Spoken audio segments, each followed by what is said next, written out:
ക്രിസ്തു നൽകിയ അടിസ്ഥാന കാര്യങ്ങൾ പൊളിച്ചെഴുതാൻ പറ്റില്ല. പൊളിച്ചെഴുത്തുന്നാണല്ലോ വട്ടോളി പറയണേ.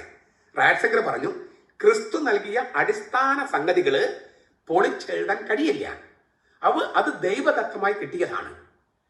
അപ്പോ ആധുനികവൽക്കരണം, പൊളിച്ചെഴുത്ത് എന്നൊക്കെ പറഞ്ഞാൽ നശിപ്പിക്കലല്ല, നവീകരണമാണ്. അദ്ദേഹം പറഞ്ഞതാണ്. പൊളിച്ചെഴുത്തെന്ന് പറഞ്ഞാൽ ഇതുവരെയുള്ളൊക്കെ നശിപ്പിക്കലല്ല, നവീകരിക്കലാണ്. അതിനൊരു ഉദാഹരണം നമുക്ക് നോക്കാം.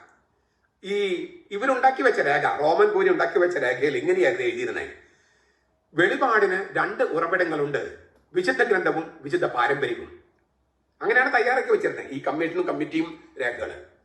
റാറ്റ്സിംഗറുടെ പ്രസംഗത്തിൽ പറഞ്ഞു, അല്ല, ഇല്ല, വെളിപാടിന് ഒരൊറ്റ ഉറവിടേ ഉള്ളൂ, അത് ദൈവവചനമാണ്. വിശുദ്ധ ഗ്രന്ഥവും വിശുദ്ധ പാരമ്പര്യവും, അങ്ങനെ 2 ഉറവിടമുണ്ട് വെളിപാടിനെന്നാണ് എഴുതി വെച്ചിരുന്നത്. റാറ്റ്സിംഗർ പറഞ്ഞു, ഇല്ല, വെളിപാടിന് ഒറ്റ ഉറവിടമേ ഉള്ളൂ, ദൈവവചനം, ദൈവവർബും. അങ്ങനെ ഒരു രേഖയുണ്ട് വത്തിക്കാൻ സുഗന്ധത്തിൽ. അത് ഈ റാറ്റ്സിംഗറിന്റെ പ്രസംഗത്തിന്റെ അടിസ്ഥാനത്തിലാണ്. എന്നിട്ട് റാറ്റ്സിംഗർ പറയാണ്, ആ ദൈവവചനം ഒരാളാണ്. എബ്രായ ലേഖനം 1-ാമത്തെ അധ്യായം. ദൈവവചനം ഒരാളാണ്. അവന്റെ വാക്കുകളും പ്രവൃത്തികളും ജീവിതവും അവനിൽ സംഭവിച്ചതാണ് വെളിപാട്. ഒറ്റ ഉറവിടേ ഉള്ളൂ. അതിൽ എഴുതപ്പെട്ടതും എഴുതപ്പെടാത്തതുമായ കാര്യങ്ങളുണ്ട്. ഇങ്ങനെ ഓരോ മേഖലയിലും റാറ്റ്സിംഗറിന്റെ മുദ്ര പതിഞ്ഞു. അപ്പോ സഭ ആധുനികമാകാൻ, കാലികമാകാൻ, സമഗ്രമായി പുതുക്കാൻ അതിനെന്താണ് വേണ്ടത്? അദ്ദേഹം ചോദിക്കുകയാണ്. അദ്ദേഹം പറഞ്ഞു, സഭയുടെ നിധി അടച്ചു കെട്ടി വെക്കാതിരിക്കുക. സഭ എന്ന നിധി, സഭയിലുള്ള നിധി അടച്ചു പൂട്ടി വെക്കാതിരിക്കുക. സഭയുടെ ജനലുകൾ തുറന്നിടുക, സഭയുടെ ജാലകങ്ങൾ തുറന്നിടുക.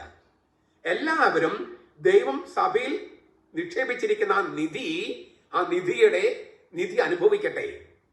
മാറ്റത്തിന്റെ കാറ്റ് സഭയിലേക്കും സഭയിൽ നിന്ന് പുറത്തേക്കും പടരട്ടെ എന്നാണ് അദ്ദേഹം പറഞ്ഞത്. സ്നേഹം, ദൈവസ്നേഹവും പരസ്നേഹവും പടരട്ടെ, ക്രിസ്തുവിനുള്ള വിശ്വാസം പടരട്ടെ. എന്നിട്ട് അദ്ദേഹം പറഞ്ഞു, മറ്റ് മതങ്ങളിൽ നല്ല വശങ്ങൾ നിഷേധിക്കരുത്. ഇതിന്റെ വെളിച്ചത്തിലാണ് നോസ്ട്ര എത്താത്തെ എന്നുള്ള ഇൻ അവർ ടൈം എന്ന് പറഞ്ഞിട്ട് സഭയും മറ്റ് മതങ്ങൾ നമ്മളെ ബന്ധം തൊട്ടൊരു വത്തിക്കാൻ സുഗന്ധത്തിലെ രേഖയുണ്ടായത്. മറ്റു മതങ്ങളിലെ നന്മ നിഷേധിക്കരുത്, പക്ഷേ ക്രിസ്തു എന്ന് പറയുന്ന ആ അതുല്യ ആളത്വം, അനന്യമായ, ഇതവരത് ഉണ്ടാകാത്ത, ഇന്ന് ഉണ്ടാകാൻ പറ്റാത്ത ആ ക്രിസ്തു എന്ന ആ ആളാണ് ദൈവവചനം. അത് ലോകത്തോട് പ്രസംഗിക്കണം.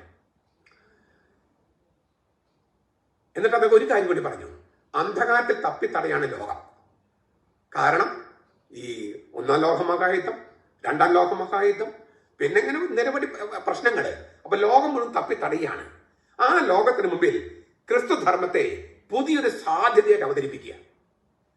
അതായത് യു ട്രൈ ജീസസ്. നിങ്ങൾ പല മരുന്നും പരീക്ഷിച്ചല്ലോ, ഇതൊന്ന് പരീക്ഷിച്ചു നോക്കൂ, ക്രിസ്തു എന്ന ആളെ, സഭ എന്ന ആളെ. അങ്ങനെയാണ് റാറ്റ്സിംഗർ പറഞ്ഞത്. അതിന് അദ്ദേഹം പറഞ്ഞൊരു പോയിന്റ്, ഐക്യതയുടെ അടയാളമായിട്ട് ലിറ്റർജി. ഐക്യതയുടെ അടയാളമായി ലിറ്റർജി. അതായത് വിശ്വാസത്തിന് ചേരാത്ത ചമയങ്ങൾ മാറ്റി ആഴമേറിയ വിശ്വാസം ചേരുന്ന ചമയങ്ങളുമായി ലിറ്റർജി ആഘോഷിക്കുക. അതിന് വേണമെങ്കിൽ വെർണാക്കുലർ ആകാം, അതായത് തദ്ദേശീയ ഭാഷകൾ ഉപയോഗിക്കാം. ലിറ്റർജി ആളുകളിലേക്കും ലോകത്തേക്കും അറിയപ്പെടാൻ വേണ്ടിയിട്ടാണ് വെർണാക്കുലർ ഉപയോഗിക്കാൻ പറഞ്ഞത്. വെർണാക്കുലർ എന്ന് പറഞ്ഞാൽ തദ്ദേശീയ ഭാഷകൾ, അല്ലാതെ ലിറ്റർജിയുടെ അന്തസത്ത ചോർത്തിക്കളയാനല്ല. എന്നിട്ട് അദ്ദേഹം പറയുന്ന ഒരു കാര്യം കൂടിയുണ്ട്, കത്തോലിക്ക സഭയുടെ ഉള്ളിലുള്ള ഓരോ സഭയുടെയും വിശ്വാസത്തിന്റെ പ്രകാശനമാകണം ലിറ്റർജി. വെറും നാട്ടു നടപ്പുകളുടെയോ സമ്പ്രദായങ്ങളുടെയോ സാംസ്കാരികമായ തിരിച്ചേറ്റിപ്പുകളോ ആകരുത് ലിറ്റർജി. അദ്ദേഹം അതിന് ഉപയോഗിച്ച വാക്ക് ആഴപ്പെടുക എന്നാണ്. ആഴപ്പെടുക.